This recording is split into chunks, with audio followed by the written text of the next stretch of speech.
What is going on, everybody? We are back with another CCW review. I am Nick, And I am Joe. and we are talking about the Monday Night Raw from March 30th, 2026. And, man, was this a weird show. Yeah, it was. It was like they were trying to build another show, but they were building it like 2 weeks too late. Well, there's a lot of weird random bills that have started now. Some of them make sense if you think about how things could go. Some of them don't. Uh, some people got hurt tonight for sure, or at least are hurting. I won't say they necessarily got hurt. I don't mean that in like a they'll be out for 6 weeks type of thing. But No, somebody landed on the top of their noodle though. my favorite thing, listen, I don't want this to happen to anybody, guys. I don't. But I spent all week, all week, 2 days. Yeah, I was supposed to say it's Monday. It's the first day of the new week. I've spent 2 days watching people on Twitter talk about reposting the botch from Collision when Megan Bain dove through the ropes, and they were like, "Oh, Oh, her foot got we're caught. the best wrestle," and then the same thing happens tonight on Raw. And listen, again, I don't want this to happen to anybody, but a part of me is like, this is why you don't talk shit.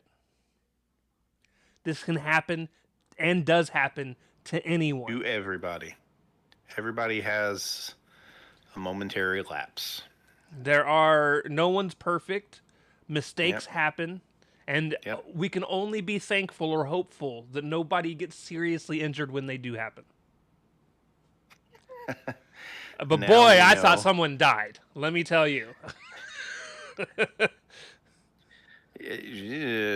Apparently, Asuka caught her just enough to not have her drive herself into the concrete out there. Thankfully, the mats are relatively thick too. But yeah, when Io points at her head now, she's pointing at the owie on the top of it.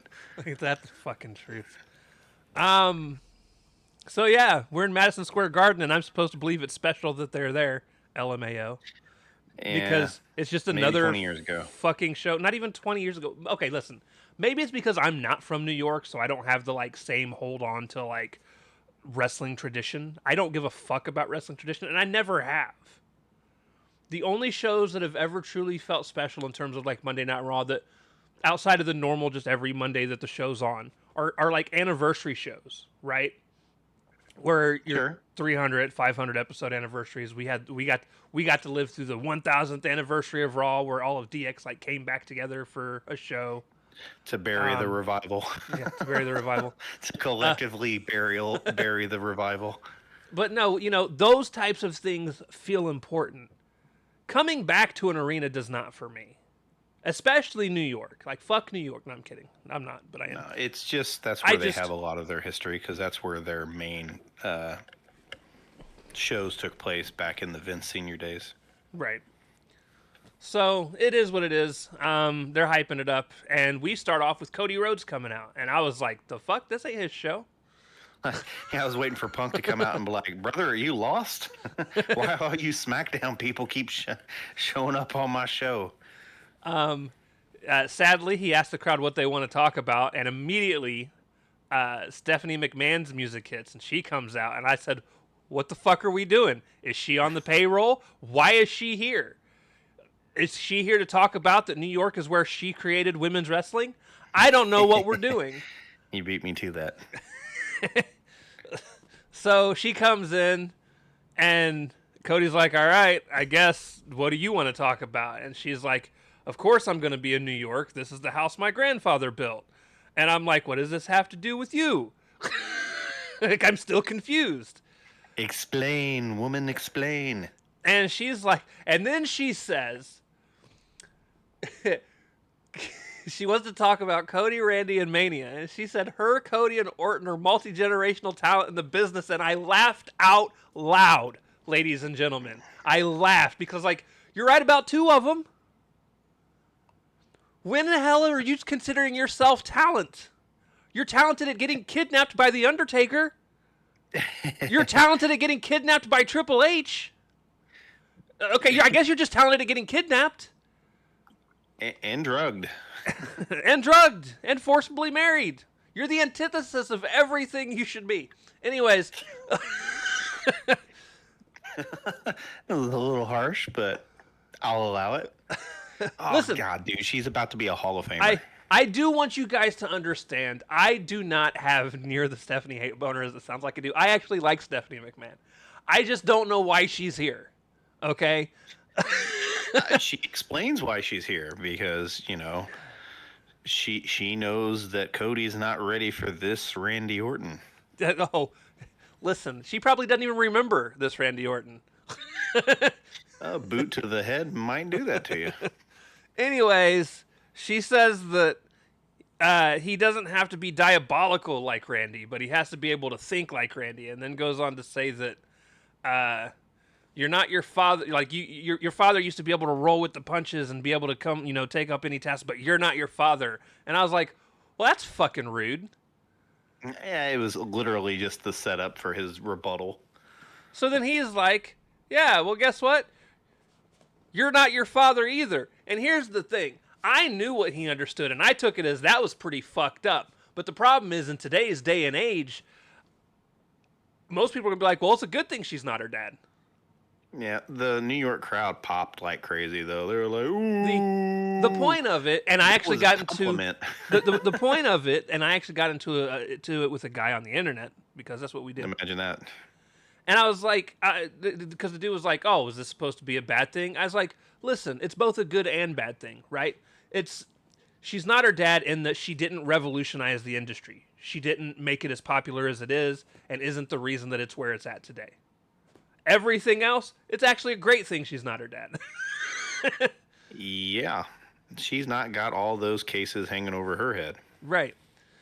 But I was like, Cody was going for the first half of what I said. And then this dude wanted to argue and be like, oh, he stole this from this person and stole this from ECW. And it's like, it doesn't matter who fucking stole what. He's the one that put it out in the front for everyone to see. And that's what grew the business.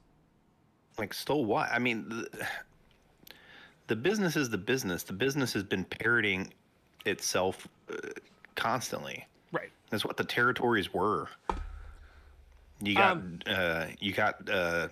over at one place, and then they got tired of you. You just went and did the same gimmick in a territory that didn't know you. Yep. You just recycled all the same shit. So that's wrestling. Yeah. I mean, we're about to do the Bloodline story again, guys. So don't say that. But basically, she was for Mania, though. Basically, she was like, "This version of Cody can't beat Orton." And Rose is like, "I'm not Orton's student." He's like, I was the one that was turning down the volume in the car to make sure I could hear him still breathing because he's over there drooling on himself, referencing his drug addiction back when they were in Evolution together. Yep. He was like, I've never been Orton's student, which is true. They came up together. I don't get the whole. He was Orton's underling for a while. Was he really? In the sense that they were friends, and yes, he probably was looking out for him because his friend was in a bad spot. Right. I mean, he's not his bitch or anything, so if that's what she was trying to imply, that was nonsense. So Stephanie then slapped him, which that's like the worst. I've seen her do. I can count at least on 2 hands and 2 feet better slaps than she gave him tonight that she's done before. Cody may be a little weary of that though because what happened with the last person that slapped him. Listen, Steph's got experience though. She's been slapping people for like 20 years. Like, I don't think she's gonna miss the mark. It's not necessarily that, It doesn't take much to rupture an eardrum. I know, but like, I'm just saying, like, she's not Nia. We get to see her later, though. And we don't need to pull punches that bad. It was a pretty bad slap. I got the point across. But she's like, I'm out here because I care, and you need to get your head in the game. And then he goes to. He should have. He should have eviscerated her ass right there. She goes to walk away, and I'm like, good promo segment, right? Oh no, because it dive bombs quickly because Cody grabs her, spins her around, and then she looks at him like she's all disgusted. And he's like, Stephanie, I got 2 words for you. And I knew exactly what he was going to say. I wanted to turn my fucking screen off because I was like, this is stupid. He's a baby face, man. And then he says, thank you. And I was like, it was almost great. You absolutely ruined the whole thing. That's Cody though. That's Cody. Just when you think he's going to be something that he's not, he always gets back in his lane. To for better or for worse. So it was almost good. Backstage, I Show Speed is asking Pierce where he's at, and then Danhausen shows up. Speed's like, dude, I need Uncursed. How do we do this? And Danhausen's like, well, you got to give me $10 million. No, you know what? $1 million. All of the money that you make from whatever Your content streams creation and what you do have you. and stuff like that. He's like, you know, I can't do that. And then He's like, I need an assistant. Pierce is like, dude, don't worry about the curses or anything like that. He's like, I got a front row seat for you, for the tag match. And immediately I'm like, ah, great, because now we know he's going to be involved in the tag match. Fucking lovely. Yeah, Law Knight was out there too, talking to him. So then he says, as he's leaving and Law Knight's walking away and everything, because Law Knight didn't say anything worth a damn. As they were leaving, he asked Danhausen. He's like, Danhausen, aren't you supposed to disappear? And Danhausen goes, oh yeah. And then he sits there and just kind of makes some weird faces. And it made me laugh. It's probably the second worst thing I've seen him do since the last time he got involved with I Show Speed. But I loved the moment of oh yeah, I am supposed to disappear. But then he just doesn't. He just stands there even longer. I thought it was like good. if he just stands perfectly still, he does disappear. He's like Drax from Yeah, you can't see him. You can't see me. I'm moving really slow. Unperceivable by the eye. Match 1, street fight, Usos versus The Vision. Cole called them arch rivals as the Usos were walking out, and I was like, what the fuck is this? Usos came out to some new music and came out through the entryway just to lose. So that was fantastic. Just me, Us. There was no Me Us. It was a completely different song. They come back. LA Knight's on commentary. They come back from the commercial break. The match starts. There's a couple punches, a couple throwing off the ropes to do things, and then they literally go to another commercial break. Yeah, 2 minutes after the last commercial break, we go right into the next commercial break, and I'm like, what are we doing? Why? Listen. Killed the momentum for the match. The match wasn't bad. AEW shows commercials too, but it's not overboard. It feels like a normal wrestling show. I don't know what it is. They actually plan out their ads to go into slow parts of the match and not just immediately 2 minutes into a match. I just don't know why we get so many ads for this. Is it just because they're on Netflix and they're able to get away with it? No, that should. Well, yes, for the corporate side of that, and they just don't care. Their main goal is to get your money, one way or the other. It's not to put on good shows. It's not to do anything other than to expose you to a bunch of advertisements, some of which is their own, and to get your money. And right. It is as blatant as the government will allow it to be. It is ridiculous at this point. Has been for a long time. But I did say Jay dove over the top rope right into a commercial break, so that was fun. Right into it. He segued right into that. Logan Paul went to go get the nuts from his mom, who was in the crowd. LA Knight. Right next to I Show Speed. LA Knight goes to stop him. Speed gets pulled over. I just put pulled over like he was driving, but no, he got pulled over the barricade. Yeah, Logan Paul had a hold of the Nux, and Law Knight was trying to pull him away. So instead of grabbing the barricade to stop himself, he grabs a hold of I Show Speed to drag him over the guardrail. Speed picks up the Nux. Knight grabs his shoulder from behind. Speed punches him, panics, leaves. I hated it. I think it's stupid. Yeah. He, didn't mean to punch the baby face. Then why turn around and punch somebody? Who, why were you in danger? Who was the immediate threat for you? Right. The celebrity guest to the wrestling show. It was very dumb. The curse did it. That's what we're Yeah, supposed to believe. and Michael Cole said it must have been the curse. it's gonna continue to be something stupid because I have a feeling he's gonna actually be like we'll get there. Um, Jimmy goes to run off the ropes. Logan Paul does end up hitting him with the Nux, which at that point Jay goes and attacks Paul on the outside of the ring. But while this is happening, uh, what the fuck is his name? Theory, And Austin Theory drapes his who I arm forgot over was there. Jimmy. Well, that's He because he was just getting beat up the whole match. he drapes his arm over Jimmy, and I swear the ref fast counted. I felt like that was a fucking fast count from hell. And I don't mean that to the next commercial break, dude. They had to get it in. I don't mean that as a third commercial break during this match. I don't mean that as a fan that wanted it to go any other way. I think the right decisions was to put the titles on them. I felt at least interesting, I guess. I felt like the another Uso reign. I honestly I was hoping eventually it'd lead to Penta and his brother, but no, he's stuck in a mediocre WrestleMania match that we'll get to. Cool stipulation. Yep. Just I don't care for the participants. Me neither, especially once we get to how we got there. So, yep. New tag champs, cool, whatever. Moving on.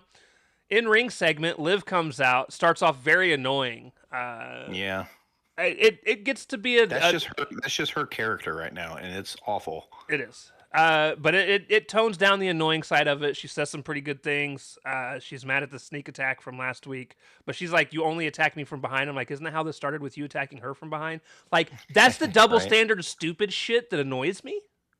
Yeah, well, you're not supposed to remember that. You're supposed to have the fucking memory of a goldfish. And she's like, "But I'm from New York, and from here, from where I come from, it's on site next time I see you." At which point, Stephanie's music hits, the pyro blows, Liv shits herself because I don't know if she was ready for the pyro to blow or not, but she definitely jump scared. And Steph came down and just started beating her ass. And Joe was like, "It's a trap." And I don't think it was necessarily so much a trap as it was she just got her ass beat for a minute, and Roxanne finally made it to the fucking ring. Because it was clearly a trap. It was supposed to be, but Liv got her ass beat before anything happened. Like, she was getting ran through. Also, Liv is from fucking New Jersey, not New York. Right. So she needs to claim the right state there. Roxanne finally gets in. They jump back here, and at this point, I'm just like, there's like 3 women in this fucking group. Why do you not have people not ready to come down with you? Yeah, you were like, it looks like Io's going to probably come out and save her. Nobody came. Yeah, nothing. Nobody. Yeah, she took that ass beating like a champ, though. I was like, man, I really hope Liv doesn't win at Mania, but... I do, too. She probably will. You're probably not wrong. But tune into our picks in a couple weeks when we go over exactly that. Yep. Backstage, Speed didn't mean to get involved. And Heyman was like, "Hey, you're going to be fine. You're going to be fine." And he goes to walk off, and Heyman goes, "The Usos are going to murder him." Murder him. And I laughed. I was like, that was I did too. One of the best lines of the night. Because it came from nowhere. He's like super reassuring, and it's like, yeah, they're gonna absolutely murder that kid. Yep.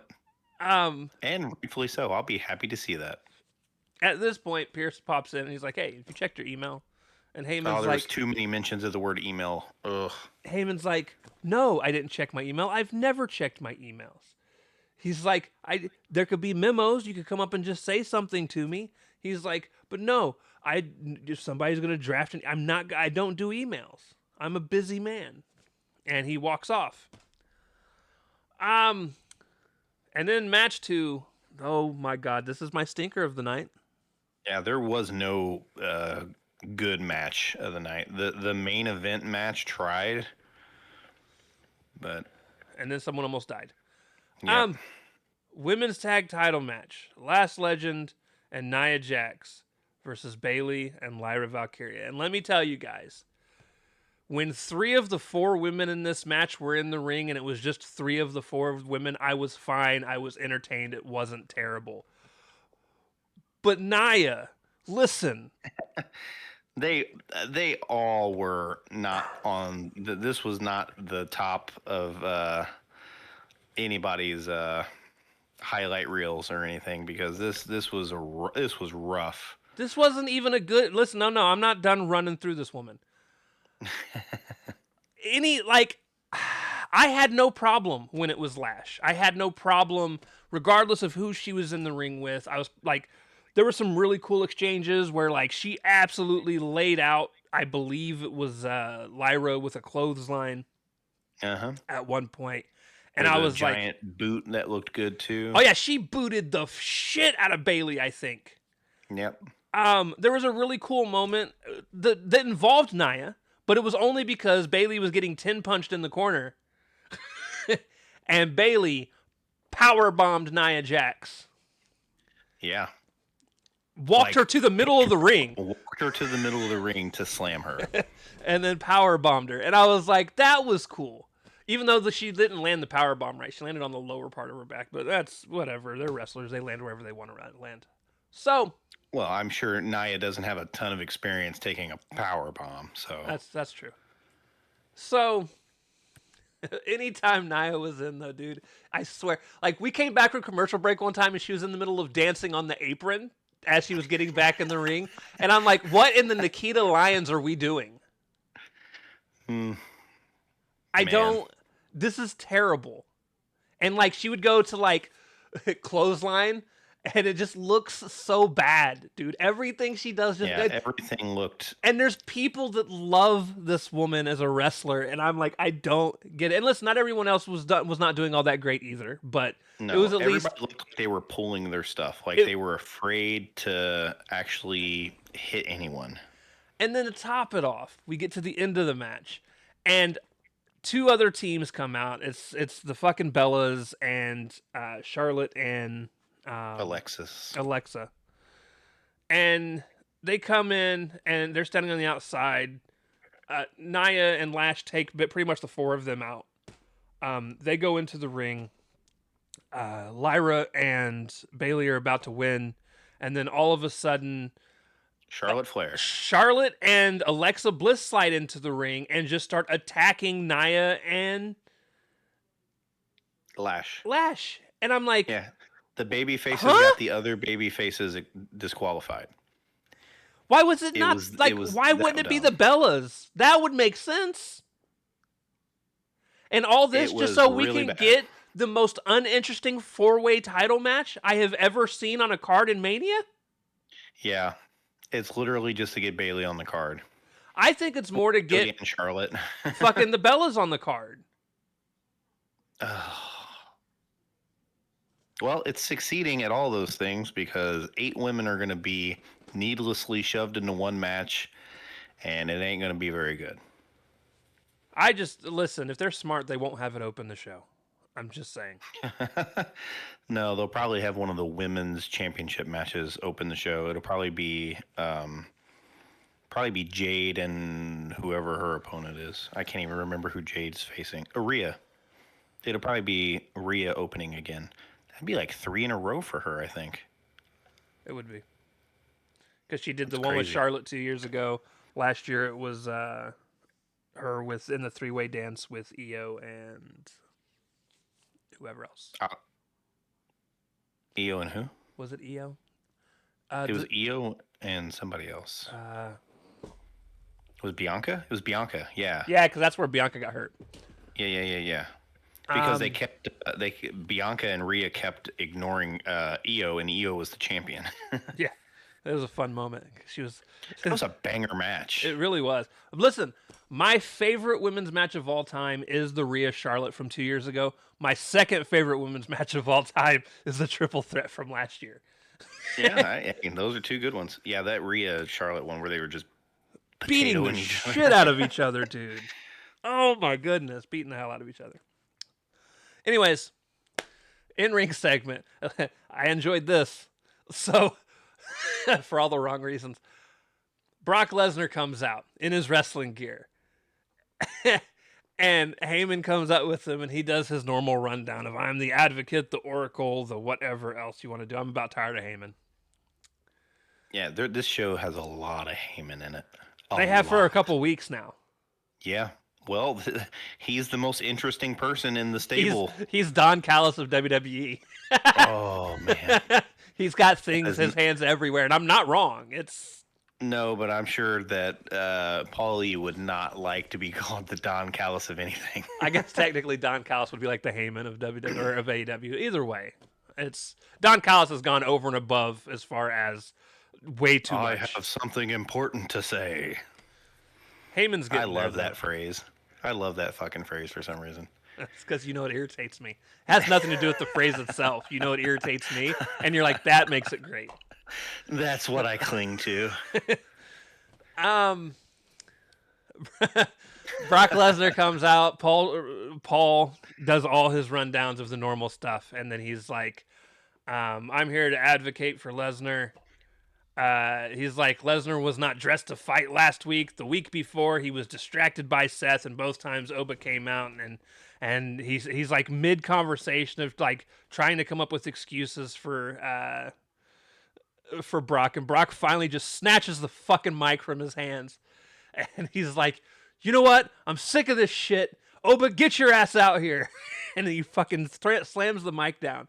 And it's the first time ever Brock has, I think, ever talked into a mic for me and didn't sound like a whiny bitch. He actually legit just sounded pissed.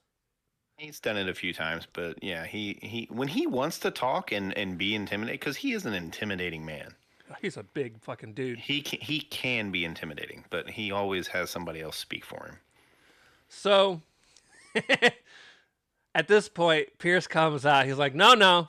I need you guys to leave the ring. We got to preserve our Raw's main events.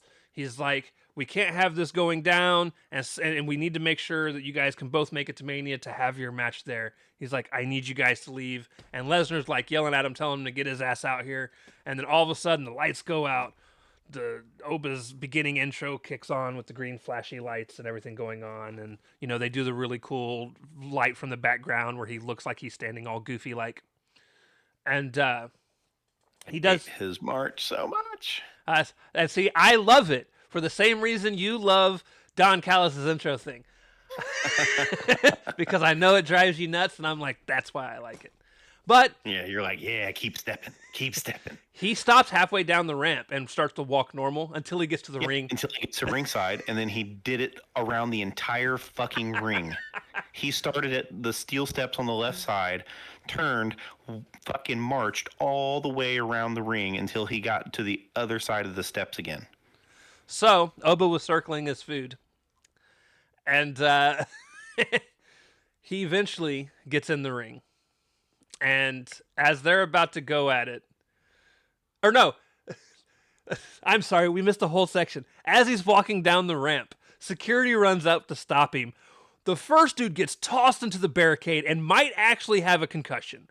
Like the dude's head. He looked like he got hurt. Bounced. The last guy too that got just thrown up in the air and landed directly onto the concrete floor. Yeah. The next dude ran up. He punched a couple, and then the last one he tossed up and basically did like a back body drop, but like tossed him back body dropped onto the floor. Yeah, he had him in like a back suplex thing, and he lifted him up like he was gonna do like an atomic drop, and then just yeeted them into the air. And then he gets into the ring, and at this point, during all of this. And this is actually even before he gets in the ring. Pierce tries to stop him. He elbows the shit out of Pierce. Yeah, Pierce took a bump into the barricade. And I'm like, poor Pierce. And yeah, he took a couple bumps tonight. Yeah, he did. Oba gets in the ring. And at this point, Triple H gets involved, and he gets out there. He's like, guys, no, we can't do this. Like, he's trying to separate him, and he finally looks at Heyman, and he's like, get him out of the fucking ring. Heyman finally pulls him out, and then on their way out, Brock F5's one of the other security dudes that apparently escaped without taking a bump.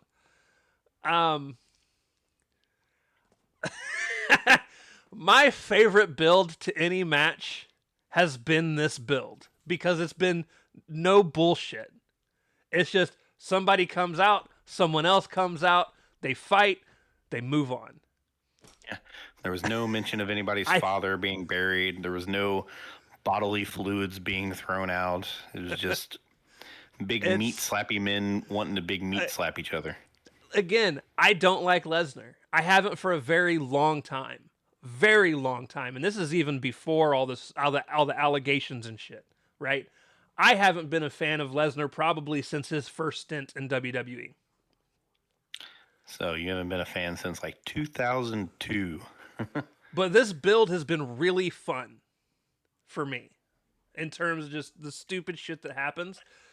I've got to watch Lesnar be power bombed one week, tossed over the clotheslined over the top rope the next. I got to watch him and Oba beat the shit out of security and never lay a hand on each other for that fucking engagement. That made no sense. They do have to give Brock, and it'll probably be like the week before. They do need to have Brock get a receipt on Oba because Oba's got 2 on him already. I agree.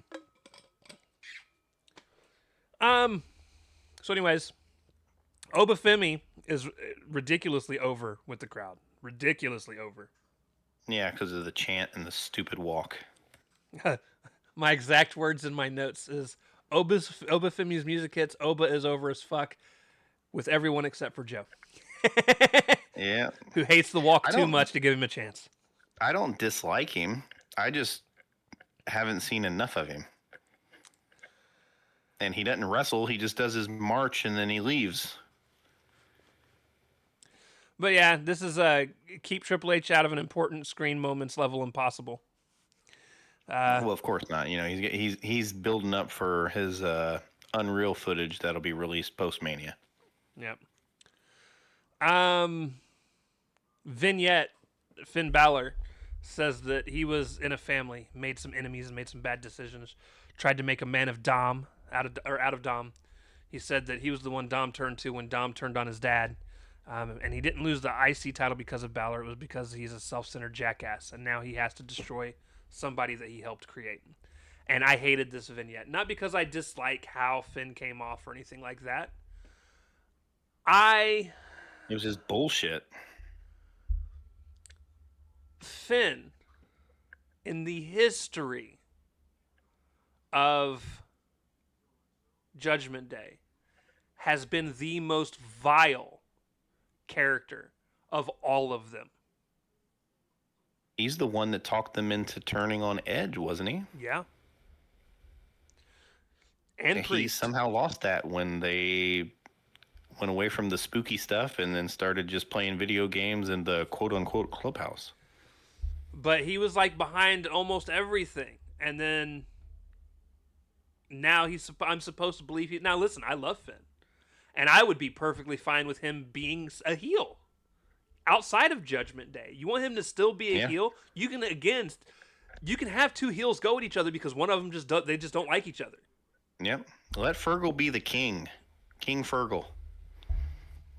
But no, I was not a fan of the actual things that were said in the vignette. His presence was fine. He didn't like stumble over anything. I mean, it was a taped thing. WWE wouldn't let that happen anyways. But right, but it just didn't do much for you. No. I agree. I really don't want to see this match. I would have if there was an IC title on the line, but they fucked that. Yeah, and fucking JD's in that stupid fucking ladder match. Speaking of which, Intercontinental Championship match, Penta versus Kofi Kingston, which is actually my match of the night, which says a lot. Really? Because Really? That match was not good. They wrestled like they had zero chemistry. oh, like everyone else that wrestled tonight, you were right. Io and Raquel wasn't too bad. Listen, someone almost died, and there was enough commercials in that match to make me not even know what the fuck was going on most of the time. That's fair. I like both of the ladies, so I probably am giving it a lot of grace there. I do too.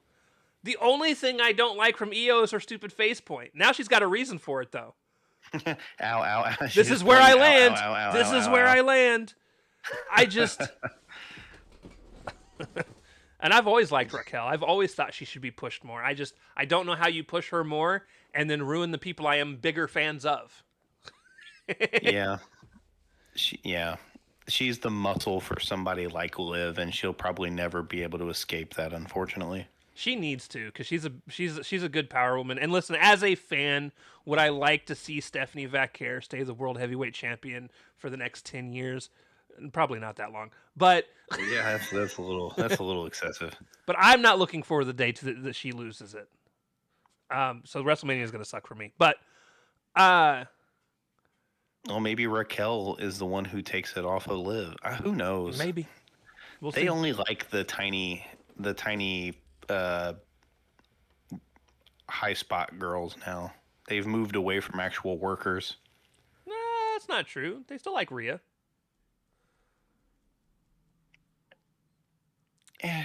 Yeah, a little bit, but even she is kind of a high spot wrestler, just not It's like off the top. It has nothing to do with wrestling in WWE. That's not what they're looking for. They're looking for who's over with the crowd, and Liv is over in a heel sense. The crowd boos her a lot.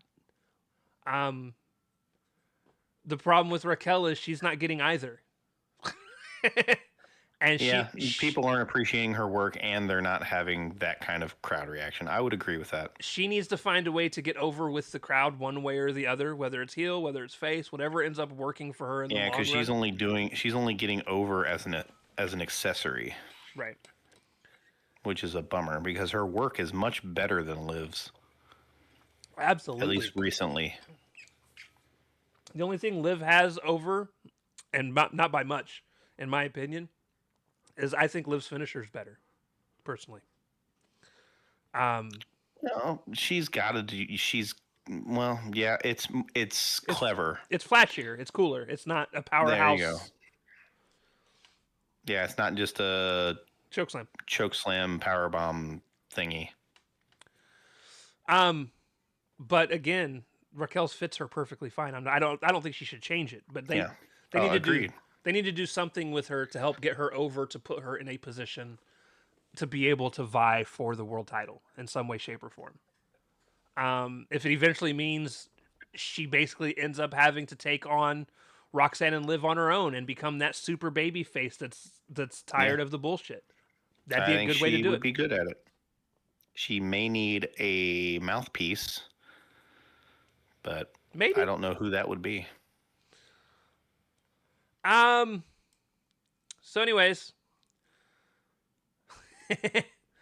I said we know we're getting a Penta win here because he's got to face Vikingo in a couple weeks. Which I'm looking more forward to. Kofi's not going to go to Mexico and wrestle Vikingo? No. Kofi goes for a dive off the top rope and catches 2 knees to the face, which was fun. Kofi and Grayson kind of argue on the outside for some reason. I don't know what they're doing with Kofi and Grayson. I don't know if they're building towards a Grayson betrayal.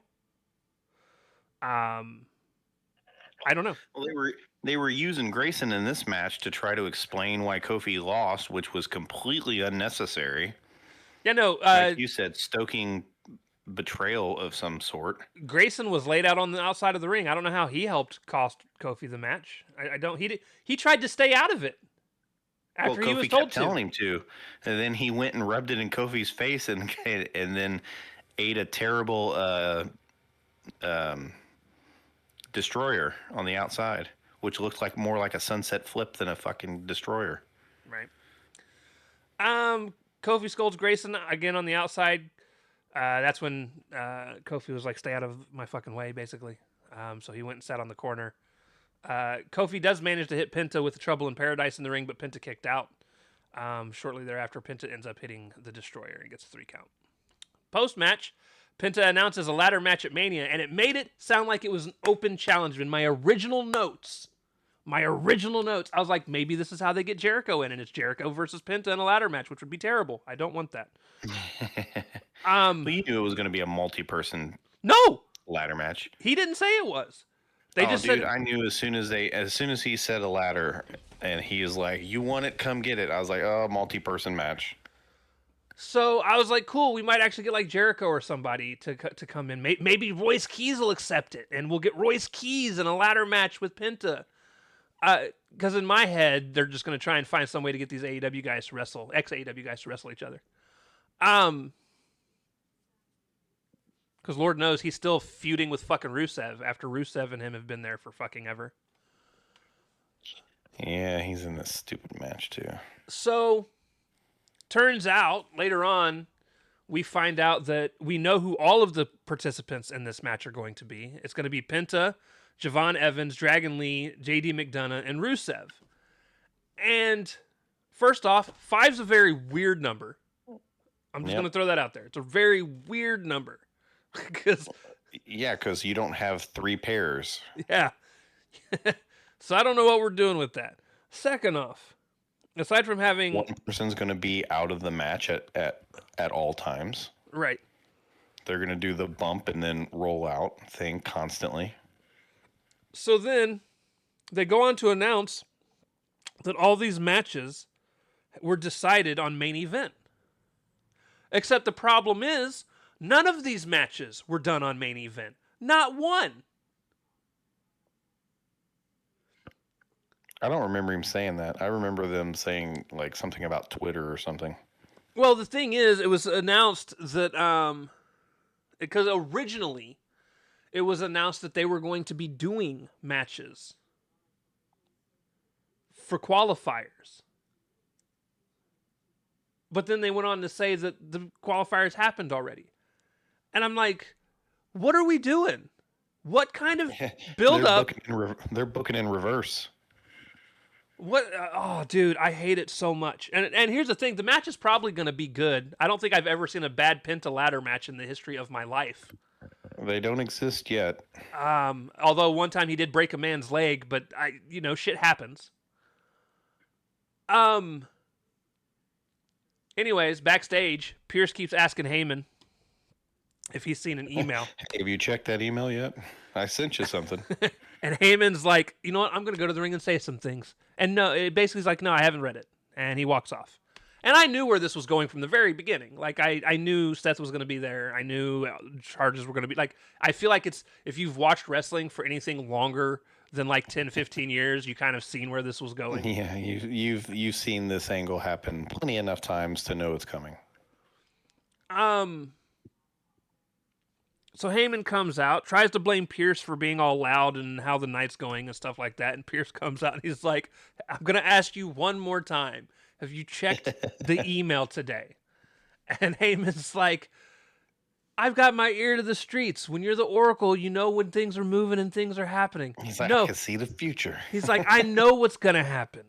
And Pierce is like, so you do know that Boston's dropped all the charges against Seth Rollins. And as of right this moment, he's cleared to wrestle. And Heyman's face goes from happy to oh shit. And at that point, Seth's music hits. There were some cool things he said in between all that, by the way, as well. He was like, I'm the last promoter standing from the 1990s, except you're not, because you're not a promoter. But you're not. I'm the only one still in the wrestling business on television. You're a match. You're an individual match promoter at this point. You're not an actual promoter. He is involved in creative and stuff. They yank his ass in there a lot. Unfortunately, he's not the only one left from the 90s, if you want to be technical. There are some people still. Who are we talking about? What's his face that's trying to do a show with fucking Tony Khan now? Oh God, you're talking about fucking Russo. Yeah. Who is booking Juggalo Championship Wrestling. Apparently JCW's show has been really fucking good though, from what most people have said. I refuse to watch it, but I refuse to believe that.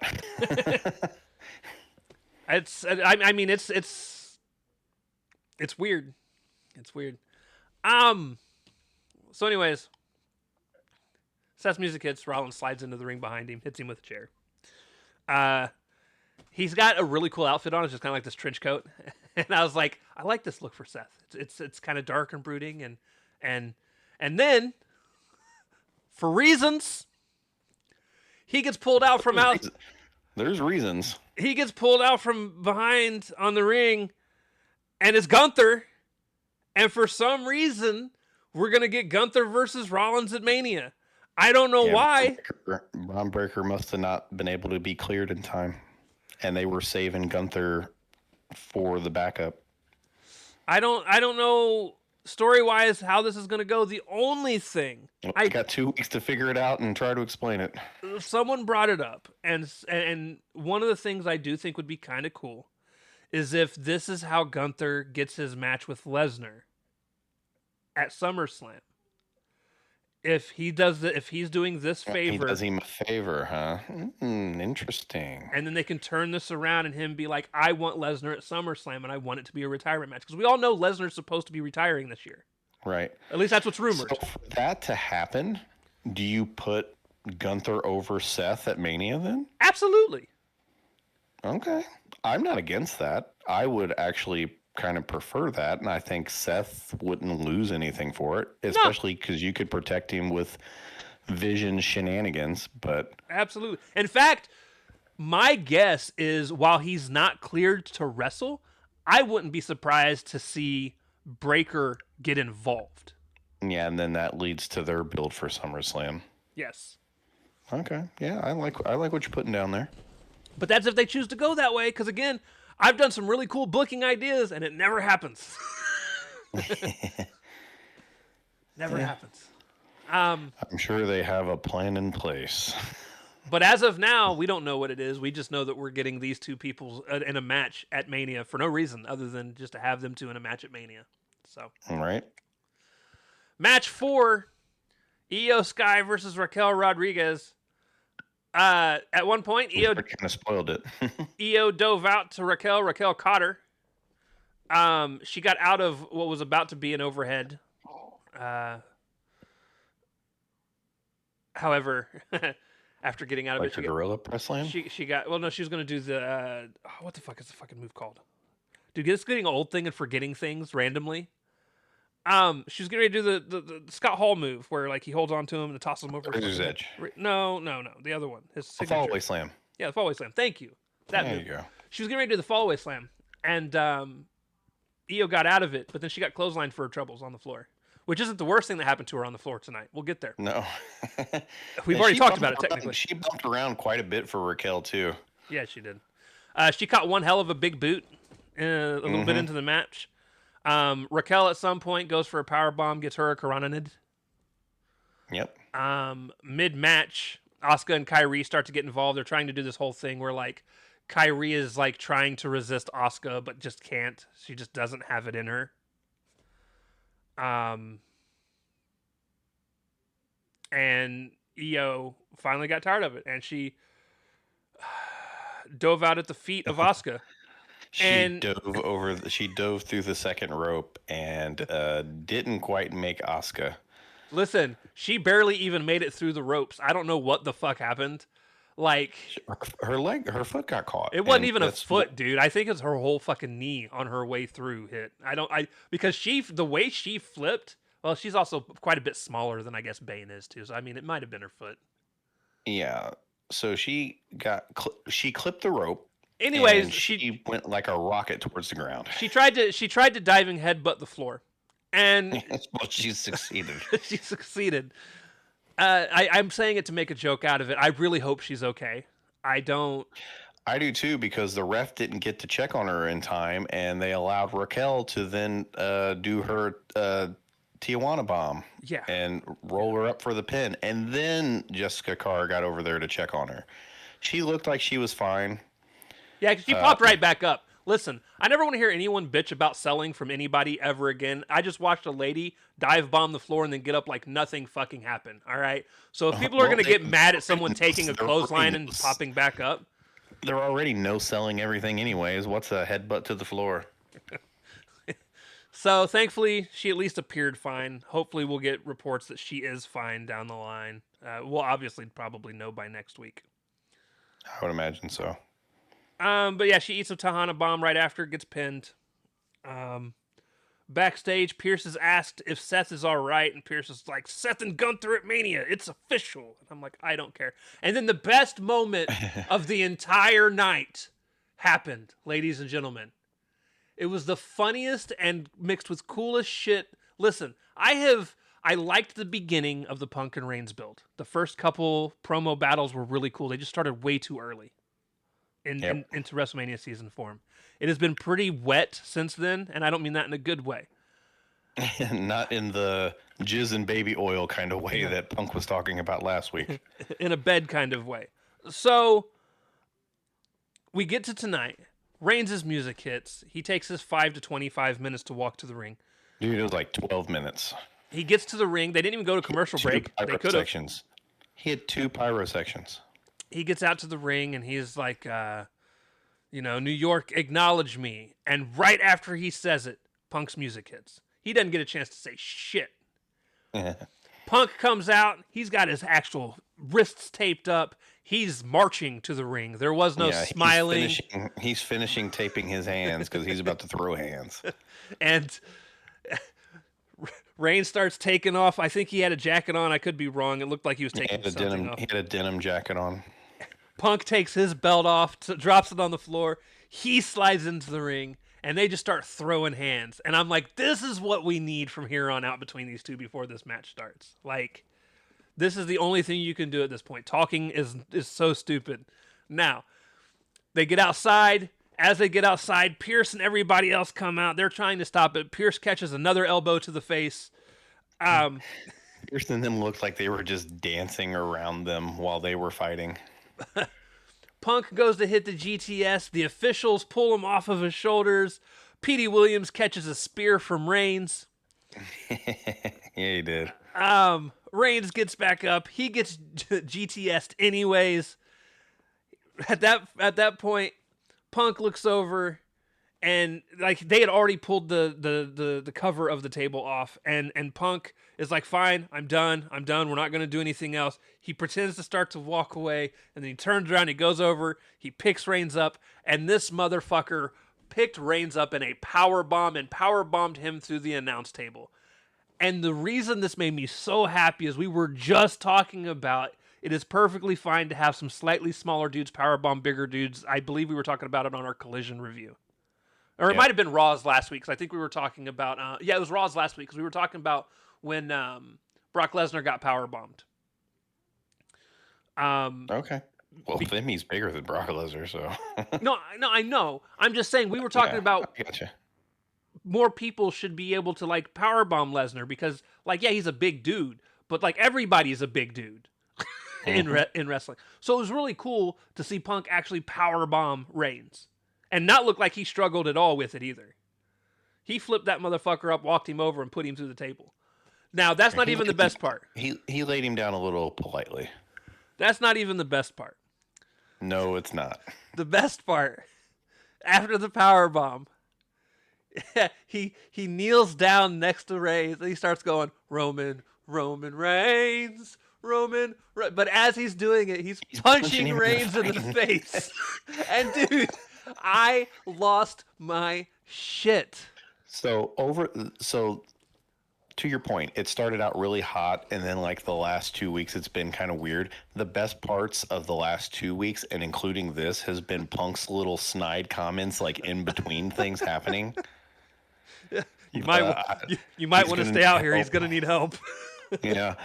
His little, he's going to need help stuff. And then him lying there on the table last week saying, no, I don't need any help. I don't need any help. He needs help. Been getting him in, but he's been getting him in kind of on the back end of things where it's not like super, super obvious. The Roman Reigns thing is the best thing that's happened this entire fucking build, dude, for me. Because it's very Punk. It's beating someone to their own chant. That's great.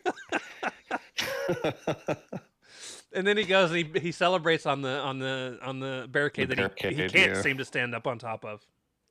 But well, he was there, and then the fans grabbing him knocked him off, and then he got back on to do the final pose. He was walking across it for quite a while. I was starting to get fucking him banging his ankle on the guardrail in AEW, and I was like, get him down. He's fragile. Get him down. Oh man, Roman Reigns, Roman Roman. Reigns. Whack, Just whack, laying it in. whack. Punk is one of the few people that can lay in a good punch still. Yes, because he actually knows how to throw a real one. Not well, because he didn't connect with many in his fighting career, but he at least knows how to throw a punch. He actually has fighter training. Again, Oh, doesn't make you a good fighter, but so over and above all, it was a roller coaster Raw. It was. There were some ups. There were some downs. Um, they really tried to make you care about WrestleMania. It didn't work.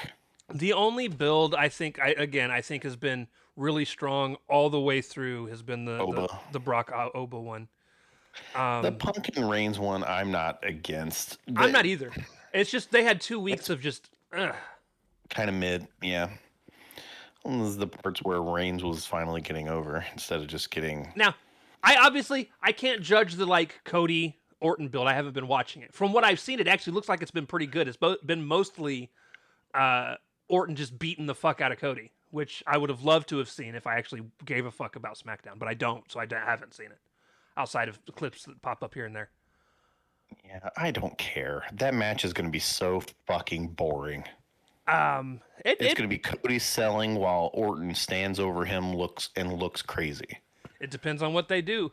Maybe we'll get a stipulation that'll make it some kind of hardcore match. Stop scratching my seat, you butthead. I love you though. Well, it's already going to have to be some sort of no DQ match because Randy is hearing voices, so he's going to be doing crazy stuff. There's rumors that the person he's been talking to on the phone is actually Triple H. That's a new rumor to me, by the way. If that's the case, who cares? They've done that before. Yeah, like what are we gonna do? Get Triple H involved in some sort of heel thing where like he's the heel booker of the company now? Like he's gonna be the Vince that can't Vince it up because his heart is in trouble. Like we can't go that route. So I don't know. Yeah, it would be better if it was just the voices in dude's head. Yeah, I would rather just he be was the voices. Literally talking to nobody. Like maybe he has an answering machine message from like himself in 2009 where he called himself and recorded it and saved it for 20 That would be pretty. years. That would be pretty cool. I think it would be too. If that is actually, I said too. I think it would be too. If, very good too. I don't even know where that came from.